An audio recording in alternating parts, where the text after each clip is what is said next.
네, 여러분 안녕하세요. 환급특례법 강의를 맡게 된 안준호 관세사라고 합니다. 저는 오늘 저희 환급특례법 전체적인 내용 다 같이 볼 거고, 그 중에서 제가 중요하게 봐야 될 것들 위주로 설명을 드려보도록 하겠습니다. 자료를 먼저 같이 볼게요. 제가 준비한 자료가 총 4가지가 있는데요. 하나는 서식이라서 이건 빼고 3가지에 대해서 잠깐 말씀드리고 가도록 하겠습니다.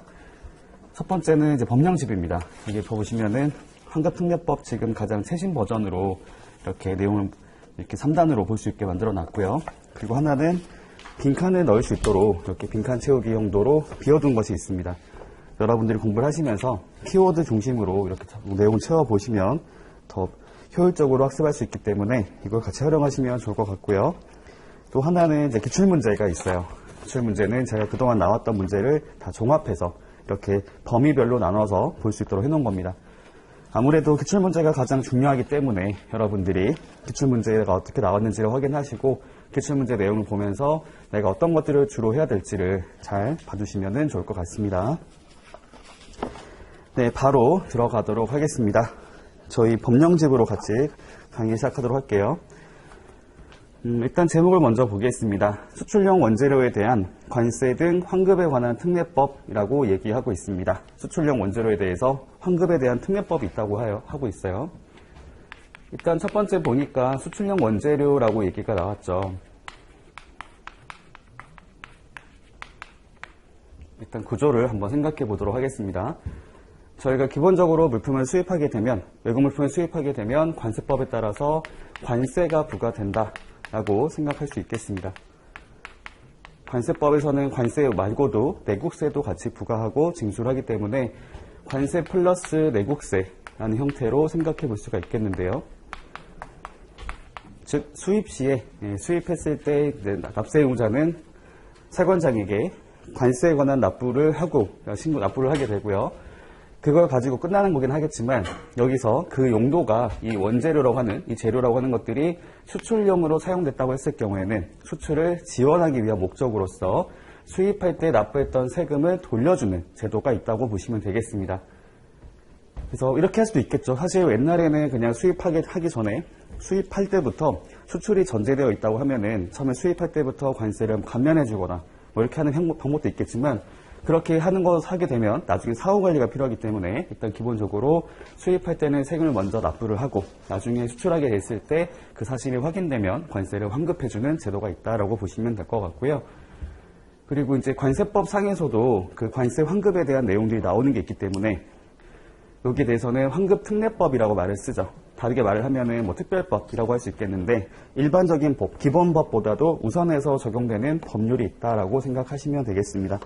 다시 보니까 수출용 원재료에 대한 관세 등 환급에 관한 특례법이라고 해가지고요. 환급에 대해서 특별하게 규정하고 있는 법률을 말을 하고 있다고 생각하시면 될 것 같습니다. 제1조 목적 같이 볼게요. 이 법은 수출용 원재료에 대한 관세, 임시 수입 부가세, 개별 소비세, 주세, 교통에너지 환경세, 농어촌 특별세 및 교육세의 환급을 적정하게 함으로써 능률적인 수출 지원과 균형 있는 산업 발전에 이바지하기 위하여 관세법 등에 대한 특례를 규정함을 목적으로 한다라고 나와 있습니다. 여기 보시면 이제 첫 번째로는 여러 가지 세금이 나와 있게 돼요. 관세 등이라고 보실 수 있겠는데요. 관세, 임시수입 부가세를 포함해서 여러 가지 그런 것에 대한 환급을 적정하게 한다라는 것이 가장 기본적이고 중요한 목적이다라고 볼 수 있겠습니다.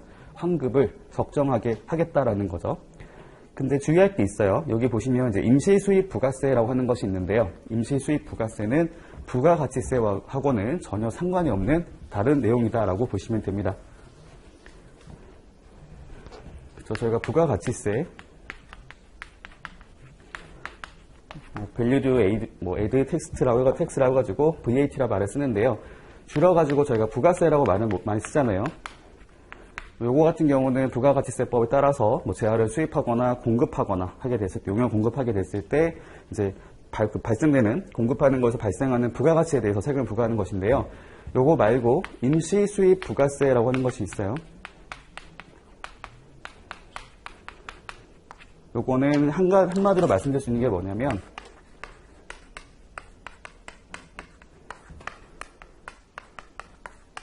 국제 수지의 개선을 목적으로 하는 세금이다라고 보시면 됩니다. 국제 수지라고 하는 것들은 그거거든요. 어떤 나라하고 다른 나라하고 이렇게 무역을 하게 됐을 때, 무역 거래를 하게 됐을 때 서로 간에 이제 물건을 사고 팔고 하는 게 있을 거란 말이죠. 물건을 파는 사람은 돈을 받을 것이고, 물건을 구매하는 사람은 돈을 지급하게 하게 될 텐데, 그걸 제가 다르게 말했으면 수출과 수입이라고 말할 수 있을 것 같아요. 서로 간에 이렇게 수출과 수입을 하게 될 텐데, 어느 한쪽에서만 수출을 하고 어느 한쪽에서만 수입하게 됐을 때는 당연히 그것이 어느 한쪽에 불리하게 될 수가 있잖아요. 그러니까 이런 것들을 수치화시켜 놓은 것들을 제가 수지라고 말을 하는데, 국제적인 수지가 균형 있게 맞추기 위해서는 서로 간의 수출입이 어느 정도는 이제 같이 좀 균형 있게 이루어져야지만 될 것 같아요. 근데 어느 한쪽에 치우쳐 있으면 그런 것들을 개선하기 위한 노력들을 하는 것이 있습니다. 그래서 여기 나와 있는 것처럼 국제 수지를 개선한다라고 하는 말들은 우리나라가 일방적으로 수입하는 게 너무 많다 보니까 임시적으로 수입하는 것을 억제할 필요가 있다고 생각했을 때는 그거 하기 위해서 세금을 부과하는 형태로 간다고 보시면 될 것 같아요. 저희가 수입을 억제하는 방법에서는 뭐 세금을 부과를 하거나 수량을 제한하거나 한 형태로 갈 수가 있는데, 여기서는 이제 관세는 아니고 임시 수입 부가세라고 해가지고 관세 외에 별도의 세금을 임시적으로 부과를 하는 형태가 있다고 보시면 됩니다. 이것도 수입하는 물품에 부과되는 세금이다라고 보시면 되겠고요. 뭐 내용은 있긴 하지만 실질적으로 적용될 이유는 거의 없어요. 거의 적용되진 않지만 그래도 규정은 가지고 있다고 보시면 되겠습니다. 그래서 관세, 임시 수입 부가세를 포함해서 여러 가지 그 세금이 나오게 되고, 그 세금의 이제 환급을 적정하게 한다라는 것이 가장 큰 목적으로 볼 수 있겠습니다. 여기 나오는 세금들 같은 경우는 저희 관세법 상에서도 내국세 등의 부가 징수에 나왔었던 세금하고 거의 유사하게 나오는 것이 많고요. 다만 주의할 게 있는 것은 부가가치세는 대상에 들어가지 않는다라는 겁니다. 부가가치세 같은 경우는 부가가치세법에 따라서 내용을 적용받는 것이지, 요거는 별도로 환급을 해주는 제도가 아니라는 것이죠. 부가세 같은 경우는 그런 거 있을 거잖아요. 저희가 매입세 공제라고 하는 것이 있어가지고 세금 계산서가 발급되는 게 있으면 그걸 가지고 나중에 정산을 할 때, 확정 신고를 할 때 공급세액하고 매입세액하고 이렇게 서로 간에 더하기 빼기를 해서 차액만큼을 지급하거나 돌려받는 제도가 있잖아요. 거기서 규정하고 있는 것이지 환특법에서 내용을 규정하고 있지는 않습니다. 그 다음에 밑에 쭉 가볼게요. 환급을 적정하게 하게 되면서 그 뒤에 보시면 이제 또 다른 목적이 나오는 게 있어요. 능률적인 수출 지원과 균형 있는 산업 발전에 이바지하기 위한다고 되어 있습니다. 환급을 적정하게 하게 되면은 그 말은 다르게 말을 하면 수출을 지원한다고 얘기할 수 있어요. 우리가 환급해 줄 테니까 수출을 더 많이 하라고 이렇게 얘기하는 거겠죠. 그리고 다른 산업 같은 경우도 균형 있게 발전할 수 있도록 이바지한다고 합니다. 이게 특정 산업만 지원해 주는 것이 아니고 그런 게 관계없이 여러 산업들 모두에게 이렇게 적용해 주기 때문에 균형 있는 발전에 이바지한다라는 목적을 얘기할 수 있다는 것이고요. 그리고 아까도 말씀드렸지만 개별법이 다 있거든요. 관세법도 있고 임시수입부가세법도 있고 여러 가지 법들이 있는데 그런 것들보다도 우선해서 적용되어야 한다라는 의미 있기 때문에 그런 것의 특례를 규정함을 목적으로 한다고 볼 수 있겠습니다. 다시 정리해 보면 앞에서는 환급을 적정하게 한다라는 게 가장 큰 목적이었던 거죠. 가장 기본적이고도 중요한 목적이라고 할 수 있겠고요. 그 환급에 관련해서 적정하게 하는 걸 통해 가지고 수출을 지원하고 그다음에 균형 있는 산업 발전에 이바지하겠다라는 것이고, 그다음에 그런 것들을 하기 위해서 개별법보다 우선해서 내용들이 적용될 수 있도록 특례를 둔다라고 얘기하고 있습니다. 그리고 오른쪽에 보시면 시행령이 나와 있는데요. 시행령은 법률에 나와 있는 것을 위임받은 것이라 보면 될 것 같고요. 시행규칙 같은 경우도 법률과 시행령에서 이제 위임하는 내용들을 규정하는 것을 목적으로 한다고 이해할 수 있겠습니다. 다시 왼쪽으로 와볼게요. 제2조 보겠습니다. 용어의 정의가 있는데요. 첫 번째 보니까 관세 등이라고 나와요. 관세 등이라는 것은 관세를 포함한 다른 세금을 말을 하는 거겠죠. 아까 위에 보셨던 목적에 나왔었던 세금이 다 이렇게 적용되어 들어가 있다고 보시면 되겠습니다. 관세, 임시수입 부가세, 개별 소비세, 주세, 교통에너지 환경세, 농어촌 특별세, 그다음 교육세까지를 관세 등이라고 표현하고 있고요. 아까 위에 제목을 보시면 법률의 제목도 관세 등 환급에 관한 특례법이었던 거죠. 그래서 요거에 대한 환급에 대한 규정이 있다고 보시면 될 것 같고, 두 번째 가보겠습니다. 2호 수출 등이란 관세법, 임시수입부가세법 등 것의 규정에도 불구하고 제4조 각 호의 어느 하나에 해당하는 것을 말한다라고 되어 있습니다. 수출의 정의를 말을 하고 있는데요. 우선 수출 등이라 말을 쓴 이유가 있어요. 수출만 있는 건 아니고 수출 말고도 뭐 판매라든지 공사라든지 어떤 물품을 공급하는 거라든지 이런 것들을 다 규정하는 게 있어가지고 합쳐가지고 수출 등이라고 표현하고 있거든요. 개별 법에서 갖고 있는 그런 내용이 있을 수가 있잖아요. 예를 들면 관세법의 경우에는 수출의 정의를 말해봤을 때 내국 물품을 외국으로 반출하는 것이라 나온 게 있었거든요. 근데 그거랑 별개로 환급특례법에서는 수출 등에 대한 정의가 따로 적용된다고 보시면 됩니다. 3호 수출 물품의 정의가 있는데요. 수출 등의 용도에 제공되는 물품을 말한다. 수출 등으로 사용되는 물품을 수출 물품이라고 표현을 하고요. 그럴 수 있겠죠. 예를 들면은 저희 관세법상에서 말하고 있는 수출 물품이라고 하는 거하고 환특법상에 말하고 있는 수출 물품이 서로 다를 수가 있다고 볼 수가 있겠습니다. 4호 소요량에 대한 정의가 있어요. 소요량이란 수출 물품을 생산하는 데 드는 원재료의 양으로서 생산 과정에서 정상적으로 발생되는 손모량을 포함한 것을 말한다. 소요량이라는 것들은 뭔가를 만드는 데 소요된 재료를 말한다고 보시면 될 것 같은데요. 여기 보니까 생산이라는 단어를 쓰고 있고요. 생산의 범위 안에는 물품을 가공하거나 조립하거나 수리, 재생 또는 개조하는 것들도 포함이 되어 있다고 해가지고 조금 범위가 넓게 설정되어 있다는 것을 확인할 수 있습니다. 그래서 기본적으로는 물품을 생산하는데 소요되는 원재료의 양이다라고 할 수 있겠는데 뒤에 보니까 손모량을 포함한다라고 얘기하고 있거든요. 손모량이라는 것이 뭘 말을 하는 거냐면 영어로 말씀드리면 로스라고 이해하시면 됩니다. 저희가 뭔가를 만들 때 저희가 투입했던 재료가 다 이렇게 생산물로 나오게 되면 좋겠지만 당연히 어느 정도의 로스가 발생할 수 있잖아요. 생산 공정에서 내가 예를 들면 1%의 로스분이 발생할 수 있다고 생각했을 때는 내가 실제로 투입했던 양은 100개를 넣었을 때 99개 나올 수가 있잖아요. 근데 그렇다고 해가지고 내가 소요로 된 양은 99개다 이렇게 보시는 않거든요. 내가 100개를 투입했기 때문에 생산물이 나온 거잖아요. 그래서 생산물 나오기 전에 투입됐던 그 손모됐던 것들도 같이 포함이 되어 있다는 것인데 중요한 포인트가 있어요. 정상적으로 발생하는 이런 말이 있는 거죠. 정상적으로 발생되는 손모가 됐다고 해서 다 적용되는 건 아니고 그게 생산 과정에서 당연히 늘상 발생할 수 있는 그런 범위 내라고 했을 경우만 인정이 되는 것이고 그걸 넘어서는 경우에는 인정이 되지 않는다고 보시면 됩니다. 뭐 그럴 수가 있잖아요. 통상적으로 내가 1%라고 하는 그런 손모율이 발생하는 게 있는데 그냥 나의 잘못으로 인해 가지고 이번에는 1%가 아니고 뭐 20%가 발생을 했다. 이런 것들은 인정이 안 될 수 있다는 거예요. 이런 것들은 정상적으로 발생된 게 아닐 수도 있는 거잖아요. 그 부분을 말을 하고 있습니다. 5호 가볼게요. 환급. 제3조에 따른 수출용 원재료를 수입하는 때 납부하였거나 납부할 관세 등을 관세법 등의 규정에도 불구하고 이 법에 따라 수출자나 수출 물품의 생산자에게 되돌려주는 것을 말한다라고 되어 있습니다. 여기 보니까요. 수입할 때 납부하였거나 납부할 관세 등이라 말을 쓴 거는 납부하였다는 것은 이미 수입할 때 납부했던 세금이 있다는 것이고요. 납부하여야 할 이런 말 쓴 거는 저희 환급특례법 상에서 일괄 납부와 정산이란 제도가 있어요. 처음에 납부를 바로 시키는 것이 아니라 어느 정도의 유예를 시켜준 다음에 나중에 정산한 제도가 있기 때문에 그때는 납부를 아직 하지 않은 상태가 발생할 수 있잖아요. 그렇기 때문에 납부를 한 게 있거나 아니면 앞으로 납부를 해야 되는 것이 있다고 했을 때 그걸 나중에 돌려주는 것을 말을 하는데 제가 드렸던 자료 중에 수출신고 필증이라고 하는 거 잠깐 보시겠어요? 이게 저희가 관세법에서 이제 규정하고 있는 수출신고 필증을 의미하는 것인데 여기 보시면 여기 상단 부분에서요. 오른쪽에 보면은 오른쪽 하단 부분에 여기 중간에서 오른쪽 하단 있잖아요. 거기 보시면 환급신청이라는 거 보이시나요? 환급신청인이라고 하는 것들이 지금 1번과 2번 중에 어느 하나로 들어가 있잖아요. 1번은 수출대행자 또는 수출화주를 말하고 있고 2번은 제조자를 말하고 있는데 쉽게 말씀드리면 수출대행자와 수출화주는 수출자를 말한다 보시면 되고요. 제조자 같은 경우는 물품을 생산해서 공급한 자를 말한다, 생산자를 말한다고 보시면 되겠습니다. 이게 지금 무슨 말을 의미를 하는 거냐면 환급신청인이 지금 두 밖에 없잖아요. 수출자 또는 생산자라고 이해하시면 된다는 것이죠. 나중에 규정도 나올 거긴 하지만 환급 신청을 할 수 있는 사람은 물품을 수출한 사람 또는 그 수출한 물품을 생산한 사람이 환급 신청을 할 수 있게 되어 있거든요. 자, 그럼 다시 돌아와가지고 환급의 정의를 같이 보겠습니다.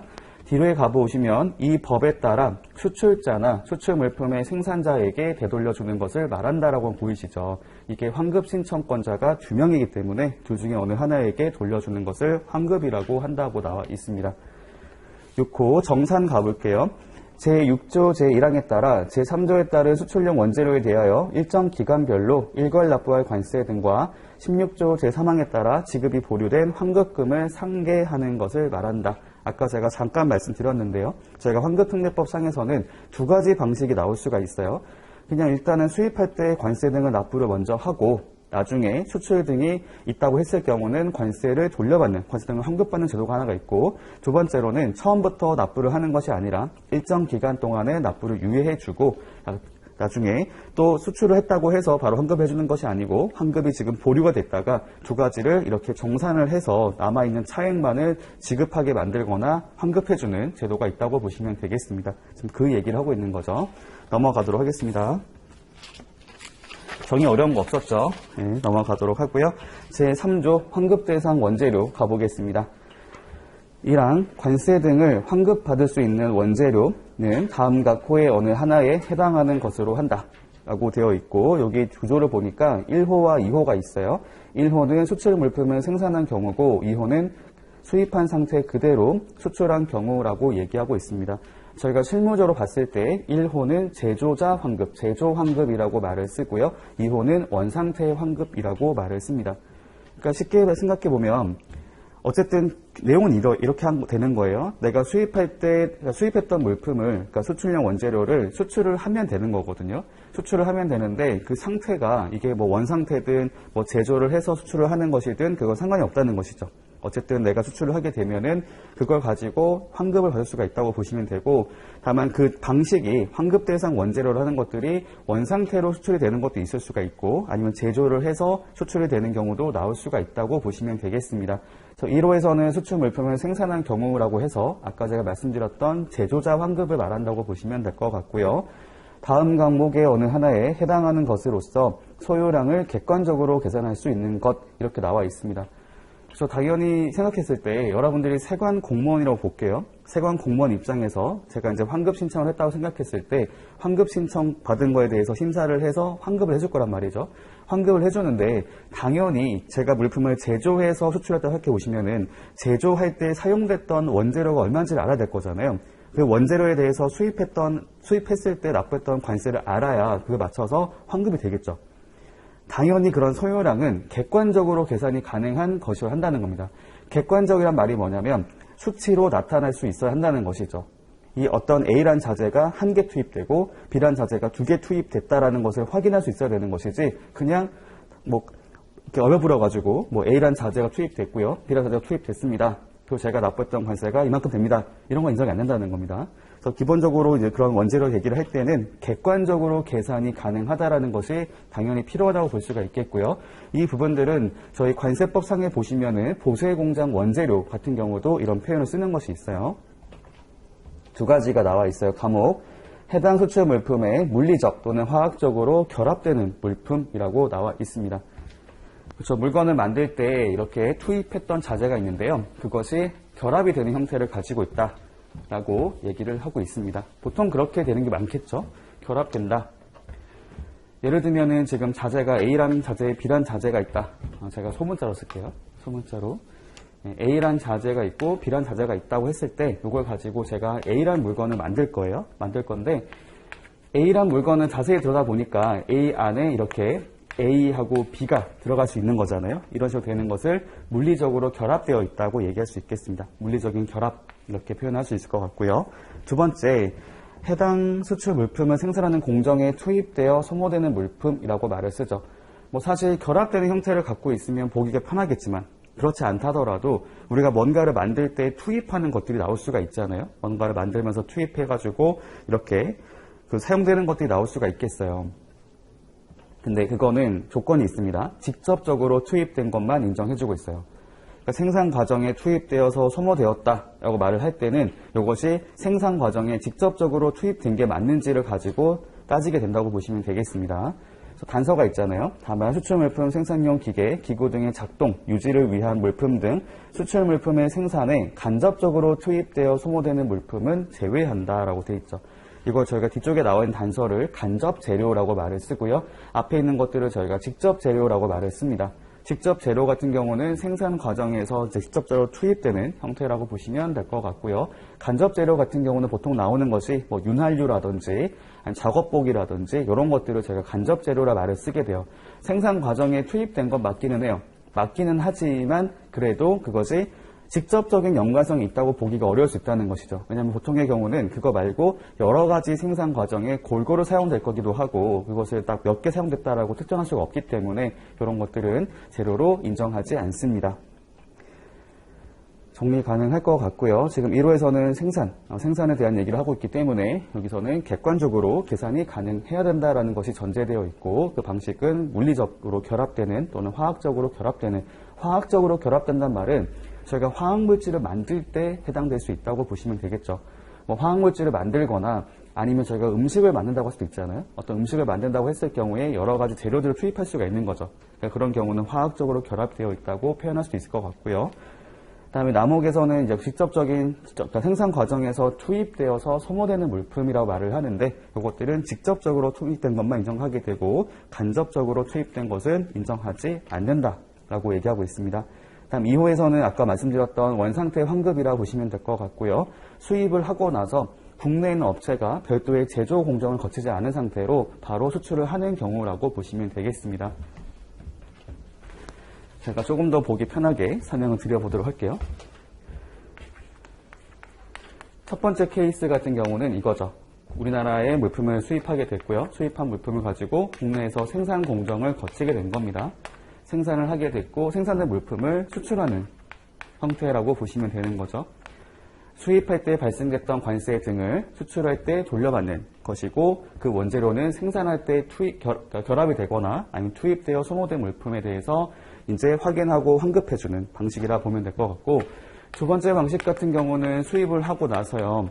별도의 생산 공정이 없는 상태로 바로 그냥 수출이 되는 경우라고 보시면 됩니다. 요거 저희가 제조자 환급, 여기를 원상태 환급 이렇게 표현을 쓰고 있어요. 넘어가도록 하겠습니다. 제2항 가볼게요. 국내에서 생산된 원재료와 수입된 원재료가 동일한 질과 특성을 갖고 있어 상호 대체 사용이 가능해서 수출 물품의 생산 과정에서 이를 구분하지 아니하고 사용되는 경우에는 수출용 원재료가 사용된 것으로 본다라고 되어 있습니다. 그러니까 사실 이것은 원칙은 아닌 거예요. 원칙적으로 봤을 때는 국내에서 이렇게 생산된 원재료와 그다음에 수입된 원재료는 구분을 하는 것이 맞습니다. 왜냐하면 국내에서 생산된 원재료 같은 경우는 수입을 한 게 아니기 때문에 관세 등을 납부한 사실이 없는 거잖아요. 수입할 때는 관세 등을 납부한 게 있을 거고 원래 목적 자체가 수입했던 자재에 대해서 납부했던 세금 돌려주는 거기 때문에 국내에서 생산된 원재료는 관세 환급 대상이 아닌 게 맞아요. 원래 아닌 게 맞는데 근데 이 물품의 특성을 봤을 때 이게 구분이 어렵다는 거예요. 여러분들이 지금 생산을 하는 사람이라고 생각했을 때 내가 생산을 하는데 이게 뭐 명확하게 수입하는 자재와 국내에서 구매했던 자재가 차이가 있으면 이렇게 하기 어렵겠지만 이게 거의 차이가 없는 일이 발생할 수도 있거든요. 쉽게 말씀드리면 볼트 너트라고 생각해 보세요. 볼트 너트. 내가 기계를 만들 건데 볼트 너트는 수입을 하든 국내에서 구매를 하든 사실상의 차이가 없다고 볼 수 있거든요. 그러니까 그런 것들은 내가 이 차이가 없었기 때문에 원래는 이것을 나눠서 관리를 하는 것이 맞겠지만 그럴 겨를이 없다고 생각하시면 되는 거죠. 동일한 품질과 특성을 갖고 있기 때문에 서로 간의 대체 사용이 가능하다 보시면 돼요. 상호 대체 사용이 가능하기 때문에 내가 이런 것을 구별을 하지 않고 생산 과정에서 사용했다. 라고 한다면 그거에 대해서는 그냥 이걸 인정해 줘가지고 이것도 그냥 수출용 원재료로 인정해 주겠다라는 거죠. 국내에서 생산된 원재료가 있다 하더라도 그렇게 구분이 어렵다는 것을 인정해 준 겁니다. 그러니까 원래 원칙은 인정되지 않는 게 맞지만 근데 그래도 수출에 사용된 거기 때문에 이거는 그냥 국내 생산 원재료도 수입된 걸로 간주해서 관세 환급을 받을 수 있도록 해주겠다라는 것이죠. 그 얘기를 하고 있는데 중요한 포인트를 몇 개 쓸 필요가 있어요. 첫 번째, 동일한 질과 특성을 갖고 있다라는 겁니다. 동일한 품질과 특성을 가지고 있는 것이 전제되어 있어야 하고요. 그다음 두 번째로는 상호 대체 사용이 가능해야 된다는 것이죠. 서로 간의 대체가 가능한 물품을 한다는 것이고 그 다음에 세 번째로는 수출 물품의 생산 과정에서 구분하지 않고 사용된다라는 게 들어가 있어야 합니다. 이 세 가지 모두가 충족이 됐을 때는 수출용 원재료로 사용된 것으로 봐서 관세 등의 환급을 해준다라고 보시면 되는 거죠. 이득이죠, 이득. 이득이 되는 거네요. 아무튼 다시 정리해보면 제3조는 환급 대상 원재료 얘기를 하고 있었고요. 제1항에서는 원칙적인 거를 말하는 거였죠. 내가 수입했던 자재에 대해서 환급 대상 원재료로 보는 내용이 1항에 있던 것이고 2항에서는 이제 그 수입한 거 말고도 국내에서 생산된 원재료도 환급 대상 원재료로 인정하는 내용이 있다고 보시면 됩니다. 구조 보이시죠? 1항은 수입한 거, 2항은 국내에 생산된 것들도 간주해주는 거라고 보시면 될 것 같아요. 넘어가도록 할 건데 여기까지 나왔던 것 중에 저희 기출문제에 뭐가 있는지 보고 갈게요. 저희 드렸던 자료 같이 보면서 말씀드려 보겠습니다. 첫 번째 부분에 나와 있고요. 문제 1번 첫 번째 문제 보시면 환급 대상 원재료의 인정 요건이라고 하는 거 보이시죠? 이게 방금 보셨던 제3조를 묻는 것이었습니다. 다음 두 번째, 환급특례법상 관세 등을 환급받을 수 있는 수출용 원재료에 대하여 설명하시오. 써 있죠? 요거 작년 당연히 아니군요. 2012년도 나왔던 기출문제인데 얘도 3조를 묻는 것이었고 그 다음에 문제 세 번째, 관세 환급을 받을 수 있는 수출용 원재료의 범위에 대해 설명하시오 라고 써 있잖아요. 2003년도 나왔던 문제인데 여기 보면 괄호에 5점이라 써 있던 게 그때 당시에 10점짜리 문제 중에 하나로 나왔기 때문에 제가 5점이라고 표시를 한 거고요. 요것도 그대로 나왔다고 보시면 됩니다. 그러니까 그만큼 중요한 거겠죠. 지금 3조 하나만 가지고도 3번 문제가 나왔었던 거잖아요. 이건 반드시 암기를 하셔야 되는 부분이다 라고 말씀을 드립니다. 어렵진 않잖아요. 넘어가겠습니다. 제4조. 4조도 상당히 중요하고요. 환급 대상 수출 등 같이 보면서 정리해 보겠습니다. 총 4가지 호로 구성이 되어 있는데요. 제가 이제 이거를 옆에 있는 시행 규칙하고 같이 맞춰서 보면 좋을 것 같아가지고 보시면 1호, 2호, 3호, 4호가 이제 시행 규칙하고 같이 연결이 돼서 이렇게 좀 나눠져 있다고 보시면 될 것 같아요. 제1호 보겠습니다. 관세법에 따라 수출 신고가 수리된 수출이죠. 요건 되게 익숙하지 않으신가요? 저희가 관세법에서 말하고 있는 내국 물품을 외국으로 반출하는 것을 말한다고 보시면 되고요. 수출 신고가 수리가 돼야지만 이제 인정이 된다는 것이죠. 그게 기본입니다. 여기 이제 본문이 있고 단서가 있는데 본문상에 보시면은 수출 신고가 수리된 수출의 경우를 말을 하고 있는데 단서를 봤더니 무상권의 경우는 별도로 정하는 것으로 한정한다고 돼 있어요. 그러니까 이게 어떤 의미를 갖고 있는 거냐면 앞에 본문에서는 유상 수출을 말을 하는 것이고 뒤에 단서에서는 무상권을 제한적으로 인정해주겠다라고 이해하시면 되겠습니다. 그래서 기재부령으로 정하는 것으로 한정한다고 써 있잖아요. 시행규칙에서 정하는 것들만 인정해주지 무상권의 경우는 이거 말고는 안 된다라고 이해하시면 돼요. 왜냐하면 저희가 그 관세 등의 환급을 해주는 이유가 뭐냐면 수출을 장려하는 거잖아요. 지원하는 것인데 목적이 뭐냐면 외화를 획득한다라는 것이 전제되어 있는 겁니다. 외화를 획득하는 것을 하기 때문에 더 많이 지원해주기 위한 목적으로 관세를 돌려주는 거란 말이죠. 근데 무상권의 경우는 외화 획득하고는 사실 상관이 없는 거잖아요. 없기 때문에 이런 것들은 정말 제한적으로 거래를 봤을 때 제한적으로만 관세 환급을 해주겠다라는 거죠. 오른쪽 가보겠습니다. 시행규칙 제2조에 나와 있고요. 제1항에 보면은 제4조 제1호 단서에 나왔던 그 기재부령으로 정한 수출이라고 하는 것들이 쭉 있습니다. 1호 외국에서 개최되는 박람회, 전시회, 견본시장, 영화제 등에 출품하기 위하여 무상으로 반출하는 물품의 수출이네요. 앞에만 보니까 외국에서 이제 개최가 되는 전시회 등에 출품하기 위해서 무상으로 반출하는 것을 말하고 있습니다. 여러분들이 이제 국내 수출자라고 생각해 보시면요. 내가 갖고 있는 내 물건은 수출하기 표현보다는 외국에 전시회가 있어가지고 거기 물건을 보냈다고 보시면 되는 거죠. 당연히 그건 내 물건을 보내는 거기 때문에 유상으로 보낼 일이 없는 거잖아요. 내가 무상으로 소유권을 갖고 있는 상태로 물건을 거기 전시에 참가를 한다고 보시면 되는데 저희가 전시의 특성상 전시 과정에서 구매가 될 수도 있는 거죠. 그렇기 때문에 여기 보시면 단서가 있어요. 다만 외국에서 외화를 받고 판매된 경우에 한한다라고 적혀 있거든요. 내가 전시로 목적 나갔을 때는 처음에는 무상으로 나갔던 것이고 얘가 판매가 된다는 것이 보장된 게 아니기 때문에 그 자체는 환급 대상이 아닌 거예요. 대상이 아닌 거지만 이걸 가지고 현지에서 판매가 되면 외화를 획득할 수 있잖아요. 그러면은 관세 환급을 해주겠다는 거죠. 왜냐하면 여기 나와 있는 취지 자체가 외화를 획득하는 것을 지원하기 위한, 장려하기 위한 것이 목적이기 때문에 처음에 나갔을 때는 그냥 무상이었고 이렇게 전시로 나갔던 거기 때문에 판매가 되지 않는 거라 봤지만 판매된 사실이 있을 경우에는 그때는 판매된 범위에서만 관세 등의 환급을 해준다고 보시면 되는 거죠. 2호 가보겠습니다. 해외에서 투자, 건설, 용역, 산업설비 수출, 기타 이에 준하는 사업에 종사하고 있는 우리나라 국민에게 무상으로 송부하기 위하여 반출하는 기계, 시설자재, 근로자여 생활필수품, 기타 사업과 관련하여 사용하는 물품으로서 주무장관이 지정한 기관의 장이 확인한 물품의 수출이라고 얘기하고 있네요. 이게 어떤 상황에서 말을 하고 있는 거냐면 제가 쉽게 예를 들어 말씀드려볼게요. 여러분과 저랑 거래를 했습니다. 여러분들, 그러니까 제가 모로코 사람이고요. 여러분들이 한국에 있는 업체라고 볼게요. 저희 국제 간의 거래를 하게 되면서 여기 뒤에 표현 나와 있긴 하지만 산업설비 수출 이런 게 있잖아요. 플랜트 수출이라 말을 하는 어떤 대규모의 발전소를 짓는다라고 생각해 볼게요. 그럼 여러분은 저한테 이제 그 계약을 딴 거기 때문에 저한테 공급을 해줘야 되는 거죠. 저는 지금 구매를 한 사람이고, 저는 수주자고, 저는 발주자고, 여러분들 수주한 사람이라고 생각해 봤을 때, 열심히 이제 물건 만들어서 공급을 해야 되는 거잖아요. 발전소를 지어줘야 되는데, 발전소라고 하는 것들은 발전소를 다 완성해서 보내는 게 아니잖아요. 현지에 가서 발전소를 짓기 위해 필요한 여러 가지 장비라든지 그런 재료 같은 게 다 와서 현장에서 건설 공사를 해야 되겠죠? 공사를 해야 되는 거잖아요. 그럼 이렇게 볼 수 있죠. 여러분들이 이제 그 아래 봤을 때,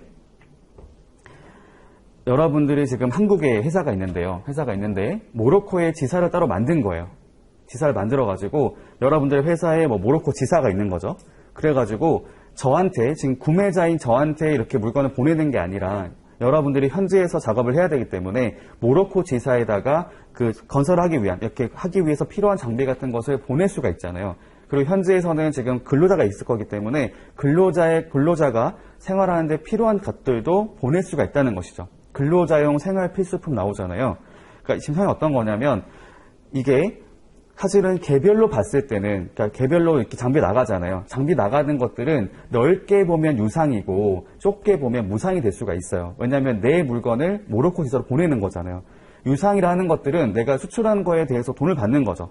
근데 이거는 물품에 대해 돈을 받는 게 아니라 제가 도로 계약하게 됐을 때 턴키 계약을 해가지고 개별 물품별로 구매를 한 게 아니라 전체를 다 포함해서 물품과 이제 용역을 다 포함해서 통으로 얼마나 내가 지급하는 거잖아요. 그러니까 개별 건에 대해서는 개별 물품은 제가 돈으로 산 게 아닌 거죠. 그게 포함되어 있긴 하지만 내가 전체로 지급하는 돈이 예를 들어가지고 1000만 불 이렇게 말을 해봤을 때 1000만 불의 범위 안에는 여러분들이 개별로 모로코로 보내는 그 장비 가격도 포함되어 당연히 있겠죠. 포함되어 있긴 하지만 개별 건으로 봤을 때는 그 장비에 대한 것들은 유상이 아니라 무상이거든요. 무상이죠. 여러분들이 모로코 지사로 이렇게 내 물건을, 장비를 보내는 거잖아요. 판매하는 게 아닌 거죠. 내가 있는 현재 있는 모로코 지사로 내 장비를 보내주고 거기서 작업을 할 때 쓸 거잖아요. 공사용 장비 같은 거 쓰고 나서 그게 또 사용이 가능하다고 했을 경우는 다시 갖고 들을 수 있는 거고 그런 거잖아요. 그죠? 그렇기 때문에 지금 그 말을 하고 있는 거예요. 다시 볼게요. 해외에서 투자, 건설, 용역 등에 준하는 사업에 종사하고 있는 우리나라의 국민에게 써 있잖아요. 국민에게 법인을 포함한다. 즉 해외에 나가 있는 누군가에게, 우리나라 국민에게 이렇게 무상으로 송부하기 위하여 반출하는 기계, 시설자재, 근로자용 생활 필수품 나와 있죠. 사업과 관련하여 사용하는 물품이라고 표현을 하고 있습니다. 제가 하면 어렵겠나요? 어렵나요? 제가 실제로 이거에 대해서 환급 받은 게 있어가지고 좀 잘 알고 있거든요. 제가 환급도 다 하고 있는데 제가 실제로 이 내용 가지고 제가 그 세관하고 댁에서 환급 받은 게 있어가지고 말씀드리는 겁니다. 그러니까 쉽게 말씀드리면 A라는 업체가 있고 B라는 업체가 있는데요. A는 지금 모로코 정부라고 한번 말씀드려볼게요. 모로코 정부. 모로코 정부에 있는 곳에서 발전소를 짓고 싶은 거죠. 이제 우리나라 발전을 위해서 발전소를 짓고 싶은데 그거에 대해서 이렇게 입찰계약하게 됐을 때 여기 있는 B라고 하는 한국에 있는 그냥 쉽게 좀 편의상 포스코 건설 이렇게 말을 써볼게요. 특정된 건 아니에요. 이렇게 가정해 봤을 때 포스코 건설이 이제 계약을 따낸 거죠. 따내가지고 서로 간에 이제 전체 금액, 계약 금액이 예를 들면은 1000불이다. 라고 가정해 보겠습니다.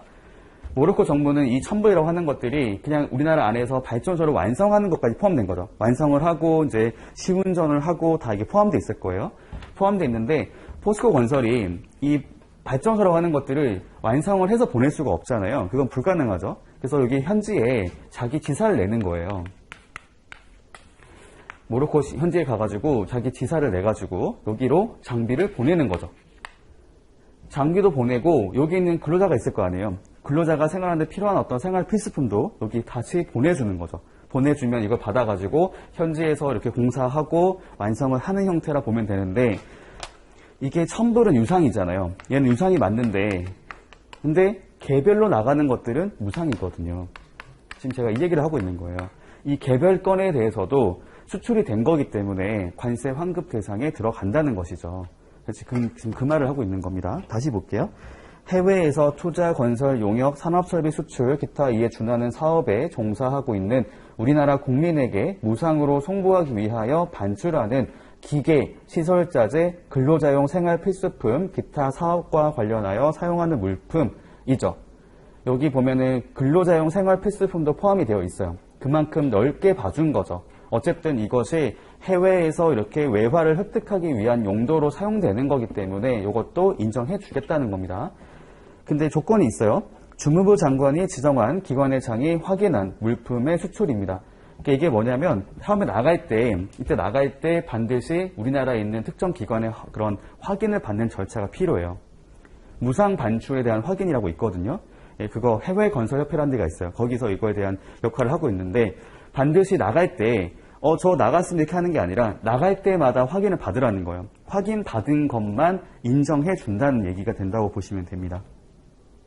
주무장관이 지정한 기관의 장이 확인한 물품의 수출이고요. 궁금하신 분들은 해외건설협회라고 치시면 나올 거예요. 검색해 보시면 그런 내용이 나오거든요. 참고로 말씀드렸습니다. 3호, 수출된 물품이 계약 조건과 서로 달라서 반품된 물품에 대체하기 위한 물품의 수출입니다. 대체품이라고 얘기할 수 있겠네요. 여러분과 저랑 계약을 했는데 여러분들이 지금 수출자, 제가 수입자라고 생각해 볼게요. 제가 해외 구매자가 되는 건데 여러분들이 저한테 물건을 보냈는데 그게 계약 조건과 달랐던 거예요. 뭔가 좀 불량이 있다라든지 아니면 다른 물품이 왔기 때문에 제가 그것을 다른 거 달라고 말을 했겠죠. 이 물건 사용 못하니까 이 물건 내가 돌려보내겠다. 다시 대신에 나한테 새로운 물건 달라고 할 수 있는 거잖아요.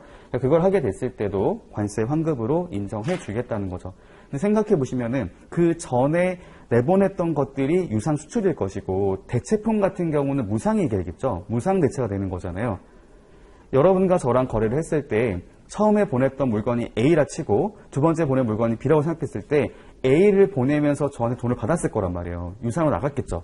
근데 B 같은 경우는 그걸 대체하는 거기 때문에 당연히 무상으로 갈 수밖에 없어요. 계약 조건이 안 맞는 거잖아요. 그러니까 A에 대해서 돈을 이럴 수도 있겠죠. A에 대해서 다시 돈을 돌려주고 그러니까 여러분 다시 돌려주고 다시 B에 대한 돈을 받을 수 있겠지만 그런 일은 거의 없어요. 그냥 처음에 계약했던 대로 돈을 다 이제 끝내는 것이고 다만 물품만 새로 주는 거죠. 다시 보내주는 거죠. 다시 나가는 물품은 무상이죠. 무상권이기 때문에 여기서 언급을 하고 있다고 보시면 됩니다. 수출된 물품의 계약 조건이 서로 달라서 반품된 물품을 대체하기 위해 물품 수출도 저희가 환급 대상으로 인정을 해주고 있고요. 그다음에 4호, 해외 구매자와의 수출 계약을 위하여 무상으로 송부하는 견본형 물품의 수출도 인정을 해주고 있습니다. 그러니까 사실은 3호랑 4호는 좀 헷갈릴 수 있는데 이게 왜 인정이 되는 걸까요? 둘 다 수출을 하는데 사용되는 거기 때문에 그렇다고 보시면 됩니다. 그러니까 3호 같은 경우는 지금 기존에 나갔던 것에 대해서 하자가 있었기 때문에 다시 돌려주는 거잖아요. 그러니까 이렇게 보죠. 그러니까 이렇게 생각하면 돼요. 처음에 나갔던 물품은 환급 대상에 들어가지 않게 될 겁니다. 왜냐면은 환급을 해줬다 하더라도 걔가 다시 수입이 된다고 생각해 보시면은 세금 내야 되죠. 내야 될 수도 있잖아요. 그런 것도 있기 때문에 어쨌든 처음에 나갔던 건 빼고 지금 다시 내보내는 것들이 실제로 수출에 사용된 거라 볼 수가 있는 거죠. 그 목적 자체는 수출을 하기 위해서, 수출 계약을 이행하기 위해서 나간 거기 때문에 이것도 환급 대상으로 인정해 준다는 것이고 4호 같은 경우도 마찬가지죠. 수출 계약을 위해서 무상으로 나가는 샘플이라고 얘기를 해요. 샘플을 왜 보내는 걸까요? 요거 보면서 다음에 수출을 하겠다는 거잖아요. 수출에 사용된다는 것으로 이해하시면 됩니다. 그러니까 지금 3호랑 4호 같은 경우는 다 수출에 제공된다, 수출에 사용된다는 것을 생각하고 관세 환급 대상으로 인정하고 있는 거죠. 5호, 외국으로부터 가공임 또는 수리비를 받고 국내에서 가공 또는 수리를 할 목적으로 수입된 원재료로 가공하거나 수리한 물품의 수출 또는 당의 원재료 중 가공하거나 수리하는 데 사용되지 아니한 물품의 반환을 위한 수출인데 자, 제가 설명을 드릴게요. 이게 뭐냐면 수탁 판매 수출로 수탁 판매가 아니고 수탁 가공 수출이라고 생각하시면 돼요. 수탁 가공 수출. 수탁 가공 수출입니다. 여러분과 저랑 거래를 하는데 여러분들이 해외에 있는 사람이라 생각해 보시고 제가 국내에 있는 업체라 볼게요. 제가 한국에 있는 사람이고요. 여러분들이 저한테 위탁 가공을 했다고 생각해 볼게요. 위탁 가공. 여러분들이 직접적으로 물건을 만들게 하는 게 아니고 저한테 요청을 한 거죠. 저한테 물건을 이렇게 만들어서 보내주세요 라고 했다고 가정해 보겠습니다. 그럼 저는 수탁을 받은 거죠. 수탁을 해가지고 제가 그 수탁을 하게 되면은 여러분들한테는 가공비 또는 수리비를 받을 거예요. 가공비라 그러면은 제가 제조를 한 거 말할 것 같고요. 제조 말고 수리를 하는 경우는 수리비가 나오겠죠. 가공비 또는 수리비를 받고 제가 이제 가공을 하거나 수리를 해서 다시 물건 내보내줄 거잖아요. 만들어서 보내주겠죠. 그렇게 하게 된 거를 말을 하는데 근데 때로는 그럴 수도 있어요. 기본적으로는 가공을 하거나 수리를 하고 나서 만들어진 완성된 물품을 보내는 것이 나오긴 하지만 근데 여기 뒤에 나와 있는 게 뭐냐면 그거 말고도 그냥 돌려주는 것들도 해당된다고 나와 있거든요. 가공하거나 수리하는데 사용되지 아니한 물품의 반환을 위한 수출도 인정을 해주고 있습니다. 그러니까 두 개가 되는 거겠죠. 수탁 가공 수출을 말을 하는 것인데 어쨌든 외국으로부터 가공비 또는 수리비 받는 거잖아요. 그러면 당연히 외화를 얻은 거죠. 외화를 획득한 거기 때문에 인정을 해준다라고 이해하시면 돼요. 근데 사실 저희가 말을 할 때 유상, 무상 구분을 하게 됐을 때요. 완성된 물품 자체에 대한 판매가 되는 건 아닌 거잖아요. 생각해 보시면 수탁 가공 수출이기 때문에 한번 어렵나요? 어렵지 않죠? 다시 수탁 가공 수출은 내가 가공비, 수리비 받는 것은 유상이 맞긴 하죠. 돈을 받는 거긴 하지만 어쨌든 물품 자체는 내가 판매하는 게 아닌 거잖아요. 난 단순히 그냥 가공비만 받는 거죠. 용역비만 받는 것이지 완성된 물품에 대해 판매를 하는 게 아니란 말이죠. 그래서 물품 자체는 무상으로 이해하시면 된다고 생각하면 된다는 겁니다. 다만 내가 이제 외국으로부터 가공비 또는 수리비를 받았기 때문에 요거는 외화를 획득한 걸로 볼 수가 있는 거죠. 그래서 이것도 관세 환급 대상으로 인정을 해주겠다라는 것이죠. 근데 그 방식은 두 가지가 있다고 이해하시면 됩니다. 내가 이제 수탁해서 물품을 보낼 건데 가공 또는 수리를 하고 완성된 것들을 보낼 수도 인정해주고 그렇지 않고 사용을 안 했어요. 그냥 안 하고 다시 돌려보내는 경우가 있다더라도 걔도 인정을 해주겠다는 거죠. 예. 가공을 하고 나서 그렇죠. 사용되지 아니한 것들도 돌려주는 것에 대해서도 똑같이 환급 대상으로 인정을 해주고 있습니다. 넘어가도록 할게요. 5의 2호를 보겠습니다. 외국에서 위탁 가공할 목적으로 반출하는 물품의 수출이 있어요. 이건 반대가 되겠네요. 우리나라에서 해외에 있는 공장에다가 위탁 가공을 의뢰했다고 보시면 됩니다. 위탁을 한 거죠. 그렇게 해서 나가는 물품도 인정을 해주겠다는 거예요. 우리나라에서 외국으로 위탁해서 위탁 가공을 하는 것들도 저희가 관세 환급 대상으로 인정을 해주겠다라고 하고 있고요. 6호 위탁 판매 얘기가 나와 있습니다. 위탁 판매를 위하여 무상으로 반출하는 물품의 수출. 이것도 전제가 있어요. 판매가 된 것을 한해서만 인정하고 있습니다. 판매가 돼야지 되는 거잖아요. 위탁 판매라고 하는 것은 쉽게 말하면은 대리점 계약을 했다고 보시면 돼요. 내 물건을 보내놓고 현지에서 판매를 해달라고 하는 거죠. 판매를 해달라고 했는데 판매가 될 수도 있고 안 될 수도 있는 거잖아요. 판매가 되면은 당연히 외화를 얻은 거기 때문에 관세 환급으로 인정해주고 판매가 안 되면 그거는 다시 돌아올 거잖아요. 그거는 외화 획득한 게 아니기 때문에 관세 환급 대상에는 들어가지 않는다고 보시면 되겠습니다. 어렵죠? 어렵긴 하지만 이거 잘 보셔야 돼요. 이거 중요한 내용이거든요. 요즘 이런 거 유행하지 않나요? 뭐 이런 거 많이 봤던 거 이거 뭐죠? 뭐 이런 거 하던데 성수동 이런 거 하던데 이거 뭐 있잖아요. 제가 이렇게 하고 있어가지고 계속 죄송해요. 넘어가겠습니다. 자, 1호는 그거였던 거죠. 관세법에 따른 수출이었습니다. 사실은 1호가 가장 이제 쉬운 내용이었다고 볼 수 있겠고요. 다시 정리해 보게 되면 환급 대상 수출 중에 하나인 수출 등이었던 거잖아요. 수출 등에서 첫 번째 말했던 수출이 이거예요. 그러니까 엄밀히 말하면 1호만 수출이고 나머지 2, 3, 4호는 수출이 아닙니다. 그래서 수출 등이라고 말을 쓴 거죠. 수출도 있고 아닌 것도 있고. 그렇게 이해하시면 되거든요. 1호는 환급 대상 수출을 말을 하는데 거기 내용은 크게 유상과 무상으로 구분해 볼 수 있겠고, 유상권의 경우는 형태를 불문하는 거예요. 이게 어떤 형식으로 나가든지 간에 상관없이 다 관세 환급 대상에 들어간다고 보시면 되고, 무상 같은 경우는 외화를 획득하는 것이 아니기 때문에, 일단 기본은 아니기 때문에 제한적으로 인정하고 있는 부분인 것이고, 아까 저희 같이 봤었던 그 거래 형태만 인정이 된다고 보시면 됩니다. 그래서 그런 경우들이 있거든요. 제가 실제로 이제 관세로서 업무를 하잖아요. 업무를 하게 됐을 때 환급이 되는지 물어보는 업체들이 종종 있는데, 그럼 제가 그걸 물어봐요. 혹시 유상거래세요, 무상거래세요? 라고 제가 먼저 물어보거든요. 수출을 한다고 하시는데 혹시 국내에서 뭐 제조나 이런 건 둘째치고 수출을 하는 거에 대해서 돈을 받으시나요? 라고 물어봤을 때 받으면 거의 될 수 있는 거죠. 돈을 안 받는다 그러면은 그때는 조금 이제 안 된다는 식으로 말을 많이 해주긴 해요. 왜냐면 여기 나와 있는 것 때문에 인정되다 보니까 보통의 경우는 이렇게 해당 안 되는 게 많단 말이죠. 그냥 내가 무상으로 그냥 보내는 게 많다 보니까 그런 경우라고 하시면 일단은 안 될 수 있다는 말을 많이 풍기고 시작합니다. 상담을 하게 되거든요. 그래서 그렇게 이해를 하시면 될 것 같고요. 2호 잠깐 보고 쉬도록 하겠습니다. 우리나라 안에서 외화를 획득하는 판매 또는 공사 중 기재부령으로 정하는 것 나와 있는데요. 여기 보시면 판매 또는 공사라고 나와 있죠. 1호는 수출, 2호는 판매 또는 공사 얘기를 하고 있습니다. 그러니까 엄밀히 말하면 수출이 아닌 거죠.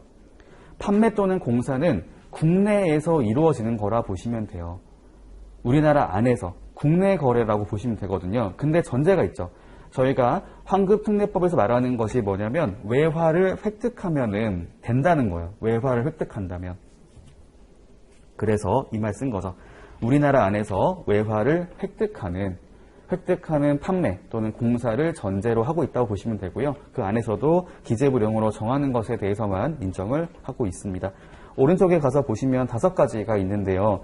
1호, 우리나라 안에 주류하는 미합 중국 군대에 대한 물품의 판매입니다. 쉽게 말하면 주한미군에 대해서 물품을 공급하는 거라 보면 되겠죠.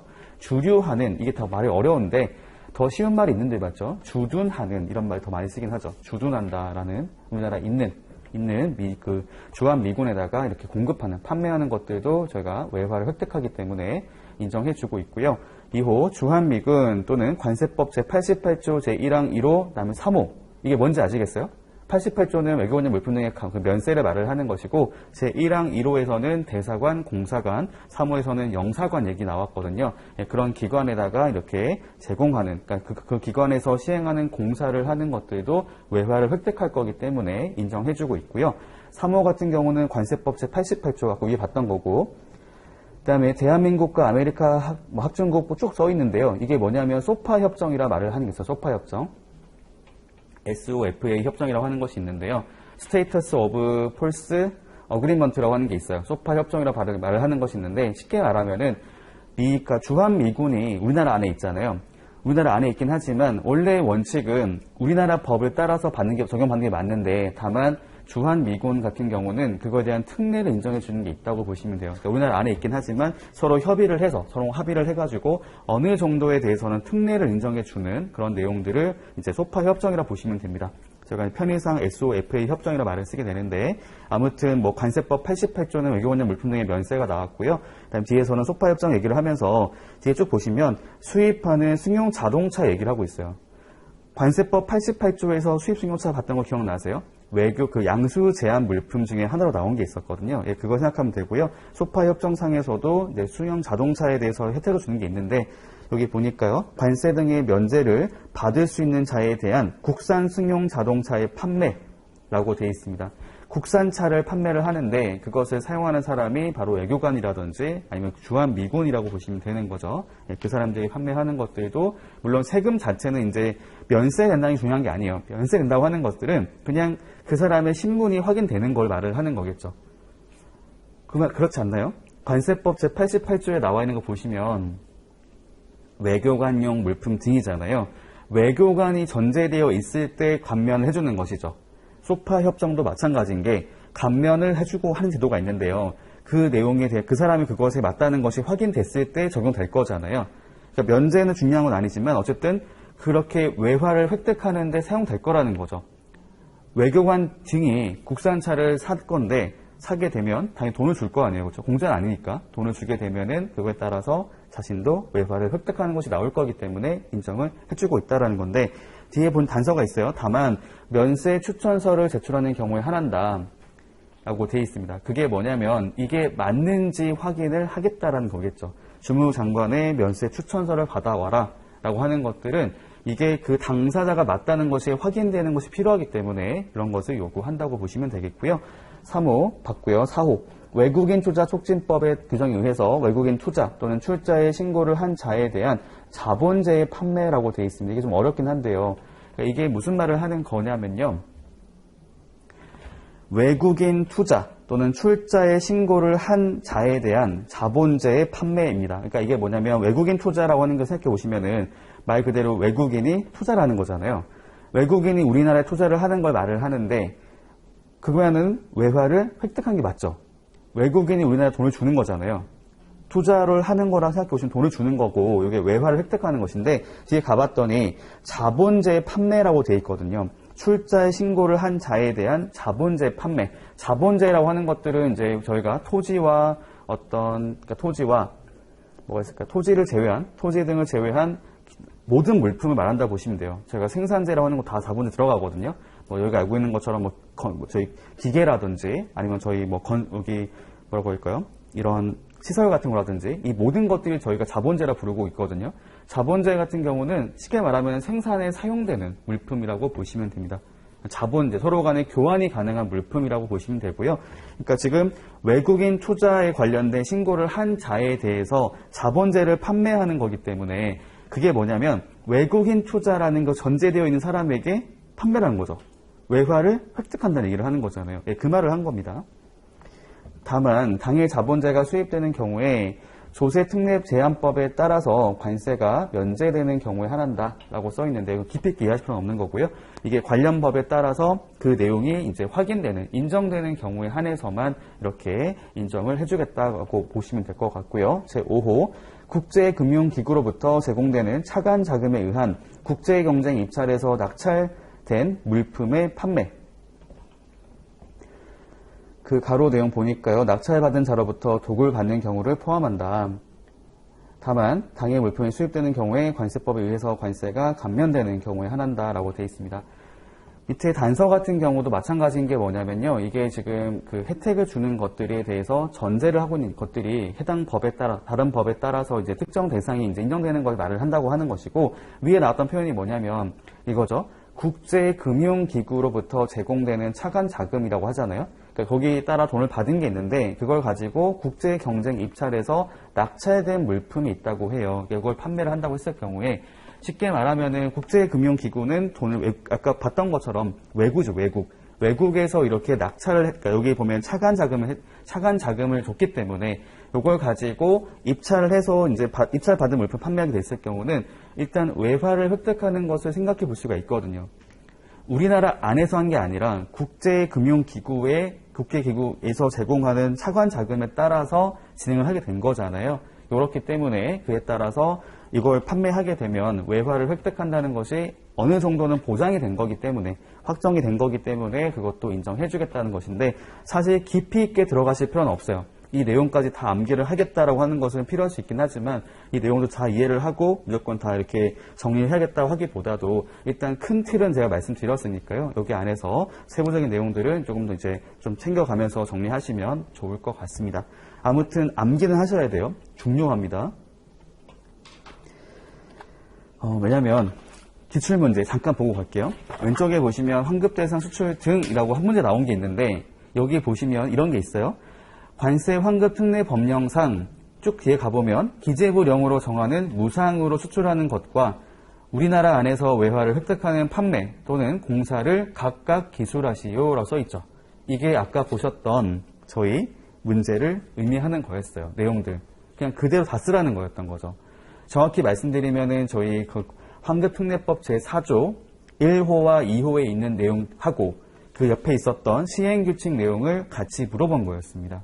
이걸 그대로 쓰면 만점, 몇 개 못 쓰면 감점이 되는 거였기 때문에 어쨌든 암기는 하실 필요가 있어요. 더군다나 기출문제이기 때문에 반드시 암기를 해야 되겠죠.